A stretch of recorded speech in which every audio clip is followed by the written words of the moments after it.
Ng'olunaku lw'enkya bannakibiina kya NUP mu ggwanga beesunga okwaniriza omukulembeze waabwe Robert Kyagulanyi Ssentamu okuva w'eggwanga.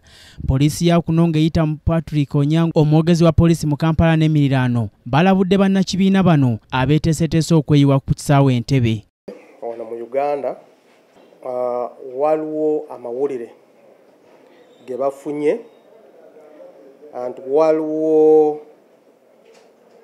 politician abanabufuzi maddala abava mu kibiina kya bantu okuva Entebbe ku kisaawe bajje bayitawo ku Kitooro, bayite Katabi, Kitala, Kitende, Kajansi, Lubowa, paka wano ku Central, Kalerwe, paka Magere eri Kasangati. Badde tukubiriza abateesiteesi bya mukolo guno anti bayimirire oba balekererawo ogenda mu maaso n'okukungaana abantu bagende eri mu kisaawe Entebbe. Ebyo nga bikyali bwe bityo, bannakibiina kya NUP bano abawera ddala 7 Entebbe bagombeddwa muddo obwala era nga bali mu kaduukulu.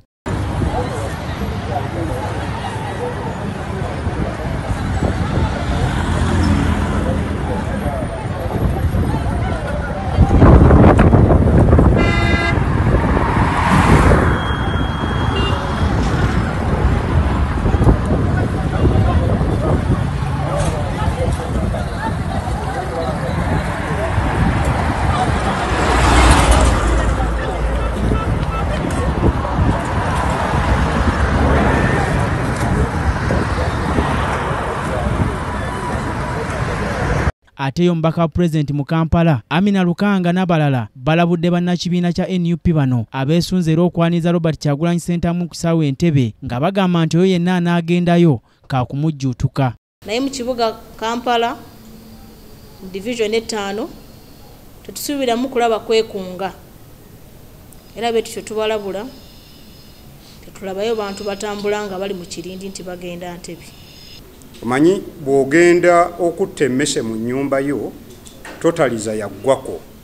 Olunaku lw'enkya ne bw'oba mukulembeze mu kitiiki ne bw'obaani.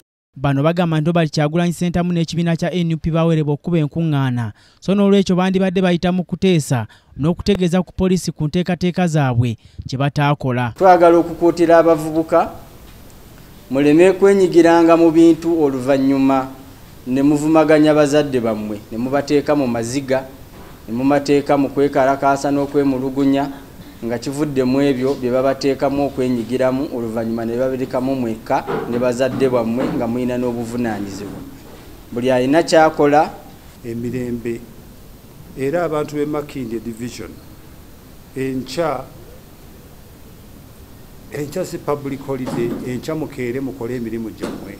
Security egenda kubagulu. Irize government kye kugamba kubanga oboyagala batoyagala government eriwo ekulemberwa president Yoweri Museveni ate oteekwa kuwuliriza bwe batowuliriza. Bino ebijjinenga n'abakulembeze ba bodaboda mu kibuga Kampala balabudde eggulo bannaabwe obuteetaatala kugenda kwaniriza Robert Kyagulanyi Ssentamu. Era ebinaamutuukako kuba tutegeddeko nti poliisi egenda kukwata buli agenda okwetabamu eyo embeera.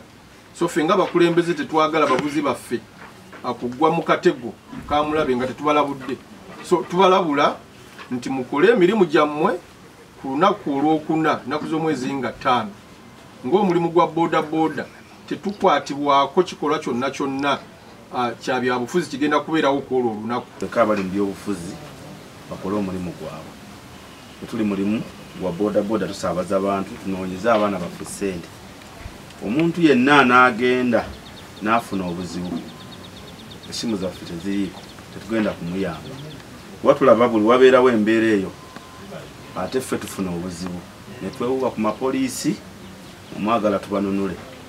Ku luno olwaleero omuntu yenna awulira nga alina ekinyumu agende ku bigere bye n'ekikwatagana ne pikipiki tubasaba temugenda temwetaba mu nteekateeka eyo eri mukola ki eri mu kutegekebwa. Nkimanyi nti mulimu abayina oba mukiyita kinyumu. Nze Omulangira Junju Moses, KTV, amalindirire.